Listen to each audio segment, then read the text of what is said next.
Now, you've just seen a first episode of the second series. What's your initial take on it? It's exciting. It's just so fast and energetic. I mean, I've got issues with watching myself anyway, but as a sort of science fiction fan myself, breathtaking. Really enjoyed it. And what do you think's changed between the first season and the second season? Character relationship is a lot more close knit now. They're very much a team. The threat of mutiny has sort of been eradicated, and you do get a real sense that these guys would die for each other. They would lay down their lives, and I think that runs through the whole second series. Really, is very much more of a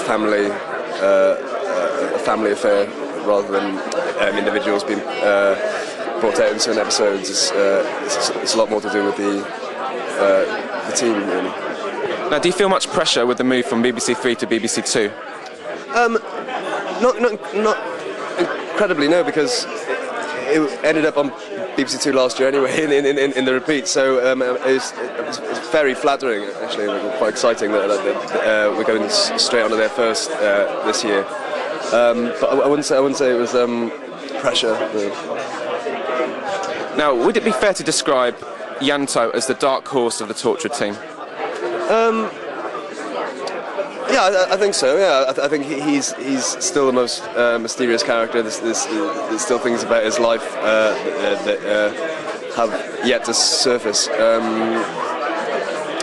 Yeah, I think so. Yeah. So what does come out in the second season? In the first, we saw his Cyberwoman girlfriend.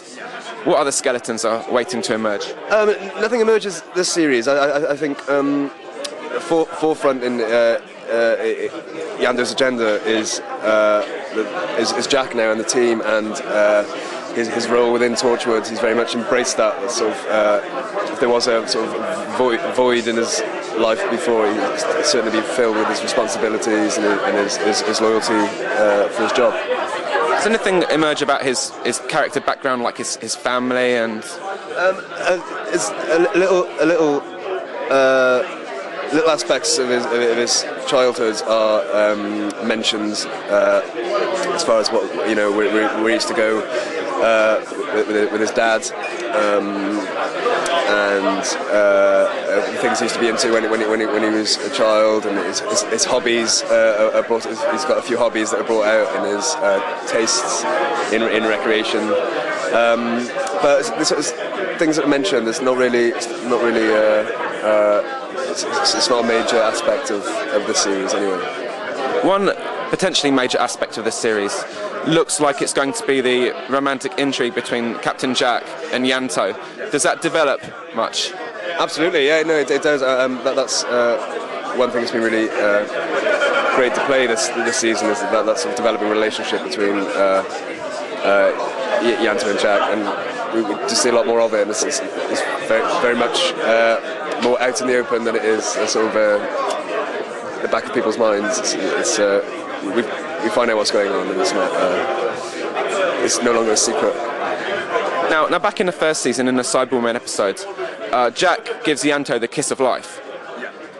Did you know back then that it probably wouldn't be the last kiss? I think so. I think so.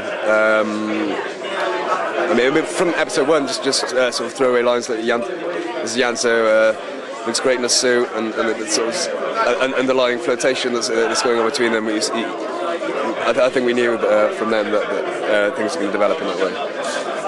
And are there any episodes coming up that are pretty much focused on Ianto, that foreground his character?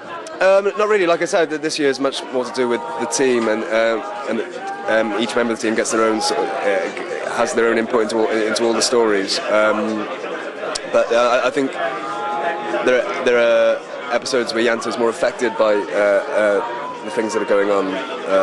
Episode 10, he sort of helps drive the investigation with Jack in that, and is personally involved with it. But no real sort of Ianto episodes. And that goes for everyone. I think it's much more to do with the Torchwood, the whole. Now, Ianto's used to kind of clearing up other people's mess, but does he create much of his own? No, I think he's as tidy. I mean, he wears a suit every day, so I think he's probably a bit of a clean freak and quite particular about where things go and the way things look and the presentation on things. So I don't think he's a messy person at all. No. As an actor, is it a challenge to keep the role feeling fresh? It's been great with Yanto actually, because his character isn't so laid bare in your face. It's quite mysterious, and it's not really difficult to keep it fresh, because anything you mention or anything you bring out that you haven't mentioned before is going to be a new aspect to the character. It's what it's done is sort of give me an arsenal of things to use and to keep it fresh. I mean, there's a limited number of things you can discover about Yanto that would be interesting. Like, oh my God, he used to go to the cinema with his dad. Wow! The more you find out about him, the freshness is there. Are you finding out when the scripts are delivered to you more about the character, or did the writers or producers give you like a fairly detailed biography of Yanto before you started to play him? Absolutely not. No, it's been sort of an unspoken relationship. Really, it's been really nice in the sense that I don't know how much of an idea the producers have got, how much more they know than I know. But it's been nice sort of being kept in the dark, because you can make suggestions in perhaps the delivery of lines that either get picked up and developed or not. So I quite enjoy that relationship between sort of actor and writer, where you get given lines and you can try and develop something in the delivery, and then it's developed even more by the writers. I find that relationship quite important.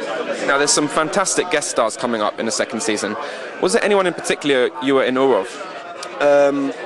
Alan Dale, yeah, absolutely. And James Masters, Richard Bryars, even though I didn't get any scenes with him, but yeah, absolutely. It sort of gets the stomach churning sometimes when you see faces that you've known since you were like a youngster, and sort of ups the game a bit. Jim Robinson's back. Yeah, well, I wasn't going to say that. Jim Robinson is back with a vengeance. And what did James Masters add to the set? You know, being experienced from his Buffy days. Relaxed, very professional. Sort of, he knew what he was doing. Came up with everything down. Again, it ups the game. It it makes you think: am I doing this? Am I doing this right now? Am I being professional? We've got a guest star. It's to sort of make you behave a bit more.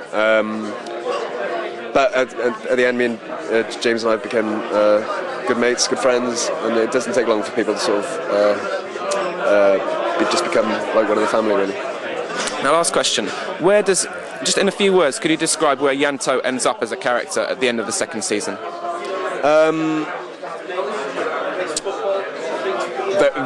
Very much